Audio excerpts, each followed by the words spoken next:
A large-scale attack from Iran. Iran and its proxies launched approximately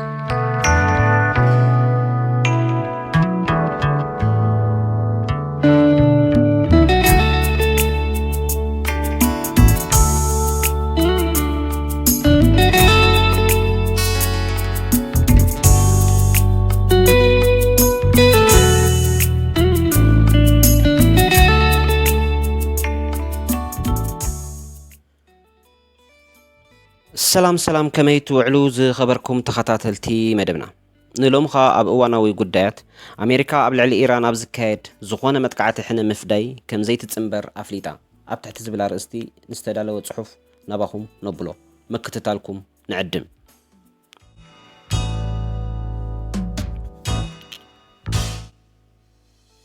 ንመጥቃዕቲ ኢራን ኣብ ልዕሊ እስራኤል ስዒቡ ኣሜሪካ ኣብ ልዕሊ ኢራን ኣብ ዝፍጸም ዝኾነ ይኹን መጥቃዕቲ ሕነ ምፍዳይ ከም ዘይትሳተፍ ንእስራኤል ከም ዘጠንቀቐት ላዕለዎት ሰበስልጣን እታ ሃገር ገሊጾም። ኣብ ሓደ ለይቲ ልዕሊ 300 ሰብ ኣልቦ ነፈርትን ሚሳይላትን ኢራን ናብ እስራኤል ዝተተኮሱ ኮይኖም እዚ ድማ ነቲ ብሓደ ሚያዝያ ሶርያ ኣብ ዝርከብ ቆንስል ኢራን ንዝተኻየደ መጥቃዕቲ ምላሽ ከም ዝኾነ ኣፍሊጣ ኣላ። ዳርጋ ኩሉ ኣጽዋር ኣብ ዕላሙ ቅድሚ ምብጽሑ ብሓይልታት እስራኤል ኣሜሪካን መሻርክታን ክመክን ተገይሩሎ። ሰበስልጣን ኣሜሪካ ጆ ባይደን እስራኤል ንእትወስዶ ግብረ መልሲ ብጥንቃቐ ክትሓስበሉ ከም ዝተማሕፀነ ይገልጹ። ባይደን ንቀዳማይ ሚኒስትር እስራኤል ቤንያሚን ኔታንያሁ ነቲ ዝተፈጸመ ቀጥታዊ መጥቃዕቲ ከመይ ግብረ መልሲ ከም ዝህበሉ ኣዝዩ ብጥንቃቐን ብስትራቴጂካዊ ኣገባብን ክሓስበሉ ከም ዝነገሮ ላዕለዋይ በዓል ስልጣን ኣሜሪካ ትማል ሰንበት ንጋዜጠኛታት ኣብ ዝሃቦ መግለጺ ሓቢሩ። ኢራን ሕነ ንምፍዳይ ካብ ዘወንጨፈቶ ሚሳይላት ሰብ ኣልቦ ነፈርትን ክሩዝ ሚሳይላትን እቶም ኣስታት 99 ሚእታዊት ተወቂዖም ዝወደቑ ወይ ዝተዓናቐፉ እዮም። እዚ ድማ ሰበስልጣን ኣሜሪካ ምልክት ወተሃደራዊ ልዕልና እስራኤል ኣብ ልዕሊ ኢራን ዘርኢ ምዃኑ ይጠቕሱ። እቲ መጥቃዕቲ ኣብ ዝፍጸመሉ ዝነበረ እዋን ነፈርቲ ኣሜሪካን መራኸቢ ሓይሊ ባሕርን ብዓሰርተታት ዝቝጸሩ ፕሮጀክት ላይት ኢራን ከም ዘውደቓ ይግለጽ። ልዕሊ 80 ሰብ ኣልቦ ነፈርቲ ብውሕዱ 6 ባለስቲክ ሚሳይላትን ከዓ ብነፈርቲ መራኽብ ኣሜሪካን ወይ ብሓይልታት ምክልኻል ኣየር ተወቂዐን። እዚ ከዓ ካብ የመን ክውንጨፉ ዝዳለዉ ዝነበሩ 7 ሰብ ኣልቦ ነፈርትን ባለስቲክ ሚሳይል ከም ዘጠቓልል ማእከላይ እዚ ኣሜሪካ ሴንትኮም ብሰንበት ኣብ ዘውፅኦ ሓበሬታ ጠቒሱ። ድሕሪ ምጅማር እቲ መጥቃዕቲ ኣብ መንጎ ባይደንን ኔታንያሁን ዝርርብ ዝተኻየደ ኮይኑ ኣብቲ ናይ ስልኪ ዝርርቦም ክልቲኦም መራሕቲ ከመይ ጌርካ ነገራት ከተዝሕሎን ክትሓስበሉን ከም ዝግባእ መኺሮም። ባይደን ድማ እስራኤል ነቲ መጥቃዕቲ ብዝግባእ ከም ዝመከተቶ ኣስሚሩሉ። እቲ ኣሜሪካዊ በዓል ስልጣን ባይደን ዓብ ምላሽ ከይወሃባ ጠንቂቑ ድዩ ኣብ ዝብል ክዛረብ ኣይደልን እየ። እዚ እስራኤላውያን ክገብርዎ ዝግባእ ቀማረ እዩ ክብል ጥራዩ ኣመልኪቱ። ወሃቢ ቃል ሃገራዊ ድሕነት ኣሜሪካ ጆን ኪርቢ ብማዕከናት ዜና እታ ሃገር ኣብ ዘመሓላለፎ መልእኽቲ ኣሜሪካ ሰፊሕ ግጭት ክፍጠር ድሌት ከም ዘይብላ ንእስራኤል ብንጹር ከም ዘፍለጠታ ብተደጋጋሚ ሓቢሩ። እቲ ላዕለዋይ በዓል ስልጣን ናብ ኢራን እውን ብዲፕሎማስያዊ መንገዲ ተመሳሳሊ መልእኽቲ ከም ዝተላእኸ ገሊጹ።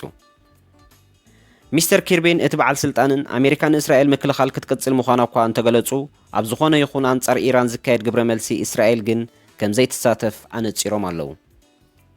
እዚ መርገጺ ካብ ገለ ኣባላት ባይቶ ኣሜሪካን ካብ ሰበስልጣን ነበር ክልቲኡ ፖለቲካዊ ጽላት ኣንፈት ነቐፌታ ዘስዓበ ኮይኑሎ።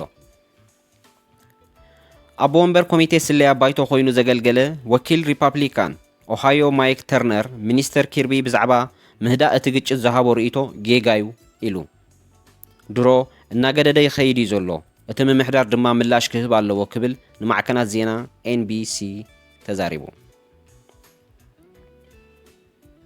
ከምኡውን ኣብ ግዜ ፕሬዚደንት ዶናልድ ትራምፕ ኣማኻሪ ሃገራዊ ድሕነት ኮይኑ ዘገልገለ ጆን ቦልተን ኣሜሪካ ኣብ ልዕሊ ኒክሌራዊ ፕሮግራም ኢራን መጥቃዕቲ ክትፍጽም እንተመሪጻ ምስ እስራኤል ክትጽምበር ከም ዘለዋ ገሊጹ። እስራኤል ሙሉእ ብሙሉእ እንተዘይኮነ እኳ ኣዝዩ ወሳኒ ክፋል እቲ ፕሮግራም ኒክሌር ከተጥፍኦ ወይ ከተሰናኽል ትኽእል እያ ዝብል ግምት ኣለኒ ክብል ንኒውስ ኔሽን ተዛሪቡ።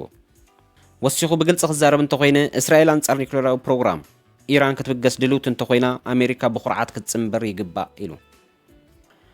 ኣፈ ጉባኤ ባይቶ ወከልቲ ህዝቢ ኣሜሪካ ማይክ ጆንሰን ድሕሪቲ ኢራን ኣብ ልዕሊ እስራኤል ዝፈነወቶ መጥቃዕቲ ባይቶኡ ንእስራኤል ወተሃደራዊ ሓገዝ ክግበር ደጊሙ ክጽዕር ምዃኑ ሓቢሩ ኣሎ ቅድሚ ሕጂ ናብ እስራኤል ተወሳኺ ሓገዝ ንምልኣኽ ዝተገብረ ፈተነታት እቲ ጥማር ሓገዝ ንታይዋንን ዩክሬንን እውን ከጠቓልል ኣለዎ ንዝብል ጻውዒት ሰልፊ ዲሞክራስ ስዒቡ ደው ምባሉ ይፍለጥ ምክትል ጸሓፊ ምክልኻል ማእከላይ ምብራቕ ነበር ሚክ ሙልሮይ ንእስራኤል ዝግበር ሓገዝ ብዘይ ወዓል ሕደር ክውሰን ከም ዘለዎ እዩ ንቢቢሲ ኣብ ዝሃቦ መብርሂ ገሊጹ ዘሎ ዝኸበርኩም ተኸታተልቲ መደብና እዚ ክትከታተልዎ ፀናሕኩም ንመጥቃዕቲ ኢራን ኣብ ልዕሊ እስራኤል ስዒቡ ኣሜሪካ ኣብ ልዕሊ ኢራን ኣብ ዝካየድ ዝኾነ መጥቃዕቲ ዝኾነ ሕነ ምፍዳይ ከም ዘይትጽምበር ምፍላጣ ኣመልኪቱን ዝወፀ ጽሑፍ እዩ ስለምክታልኩም ነመስግን ንመደባትና ተፈቲኹሞ ሼር ላይክ ሰብስክራይብ ምግባር ኣይትሕመቑ ብሩኽ መዓልቲ